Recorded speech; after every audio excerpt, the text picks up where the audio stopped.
Accompagnata dal suono delle campane, la minuscola bara bianca esce dalla chiesa di Mestrino. L'addio commosso al neonato di 5 mesi, morto dopo essere stato cullato troppo forte dalla sua mamma.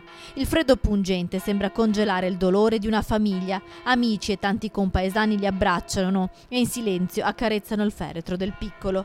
Gli occhi gonfi di lacrime del papà, lo sguardo perso della mamma, durante la cerimonia hanno sempre fissato la piccola bara, adagiato sopra il feretro un cuore di roselline bianche. Difficile trovare le parole anche per il parroco. Don Sergio chiede di pregare per i 2 genitori. Il piccolo è stato un dono, come il bambinello del presepe ancora allestito nella chiesa di Mestrino. Un dono che ora è nelle mani di Dio, ha detto il sacerdote, un angelo in cielo che vi proteggerà sempre. Nella breve omelia il parroco ha ricordato che Dio è amore, non giudica mai, anzi comprende. Ho ricevuto tante telefonate di mamme che hanno espresso vicinanza e che hanno pregato per voi. Ho respirato comprensione, ha detto poi Don Sergio, rivolto ai genitori del piccolo. Alla vigilia dell'ultimo saluto al suo bambino, la mamma 29enne originaria del Bassanese è stata indagata dal pubblico ministero Roberto Piccione per omicidio preterintenzionale.